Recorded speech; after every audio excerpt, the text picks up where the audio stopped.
ഗുരുവായൂർ ദേവസ്വം ആനകളെ കൊണ്ടുവന്നതിൻ്റെ 50 വർഷം പൂർത്തിയാകുകയാണ്. പുന്നയൂരിലേക്ക് ഈ പ്രദേശത്തേക്ക് ആനകൾക്ക് മാത്രമായിട്ടൊരു പ്രത്യേക ലോകം തീർക്കാൻ ഗുരുവായൂർ ദേവസ്വം തീരുമാനിച്ചിട്ട് അതിൻ്റെ നടത്തിപ്പ് ആരംഭിച്ചിട്ട് 50 വർഷം തികയാണ്. 50-ാം വാർഷികത്തിൽ ഇവിടെ വന്ന് ആനക്കോട്ടയിൽ വന്ന് ആനകളുടെ സുഖചികിത്സയുമായി ബന്ധപ്പെട്ട പ്രവർത്തനങ്ങൾക്ക് നേതൃത്വം നൽകാൻ കഴിയുന്നതിലുള്ളൊരു സന്തോഷമാണ്.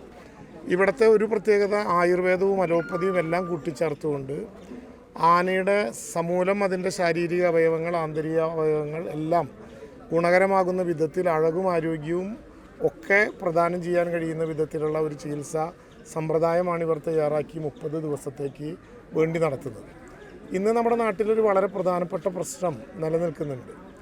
അത് പുതിയതായ ആനകൾ കേരളത്തിലേക്ക് വരുന്നില്ല എന്നതുമായി ബന്ധപ്പെട്ട പ്രശ്നമാണ്.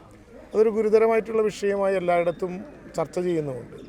ആനപരിപാലന ചട്ടം 2012 ഭേദഗതിയുമായി ബന്ധപ്പെട്ട നിർദ്ദേശങ്ങൾ സമർപ്പിക്കാൻ ഗവൺമെൻറ് തന്നെ നിശ്ചയിച്ച് ആന ഉടമസ്ഥന്മാരെയും പ്രേമികളെയും ദേവസ്വങ്ങളെയും ഒക്കെ വിളിച്ച കൂട്ടത്തിൽ ഈ പ്രശ്നം വളരെ ഗുരുതരമായി അവിടെ ഉന്നയിക്കുകയുണ്ടായി.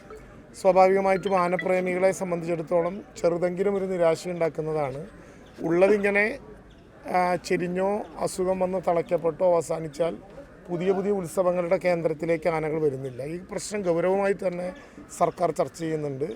അക്കാര്യത്തിൽ പോസിറ്റീവായിട്ടുള്ള ഒരു സമീപനമായിരിക്കും സർക്കാരിൻ്റെ ഭാഗത്തു നിന്നുണ്ടാവുക എന്നുകൂടി ദേവസ്വങ്ങളെ ഈ ഘട്ടത്തിൽ അറിയിച്ചിട്ടുണ്ട്. എന്തായാലും വളരെ സന്തോഷകരമായിട്ടുള്ളൊരു അന്തരീക്ഷത്തിൽ ഇത്തവണത്തെയും 30 ദിവസം നീണ്ടു നിൽക്കുന്ന ആനയൂട്ടിന് ഗുരുവായൂർ ആദ്യം കർക്കടകത്തിലാണ് സാധാരണ പല ദേവസ്വങ്ങളിലും ആനയൂട്ട് ആരംഭിക്കുക. പക്ഷേ ഗുരുവായൂർ കർക്കടകം ആരംഭിക്കുന്നതിന് മുമ്പ് മലയാള തീയതിക്ക് പകരം ഇംഗ്ലീഷ് തീയതി തന്നെ 30 ദിവസം ഉപയോഗിച്ചുകൊണ്ട് നടത്തുന്ന ചടങ്ങ് ഇന്നും ഏറ്റവും കൃത്യമായിട്ട് ആരംഭിച്ചു. സുഖചികിത്സ ഈ രീതിയിൽ ആരംഭിച്ചിട്ട് 35 വർഷമാണ് ആയിട്ടുള്ളത്.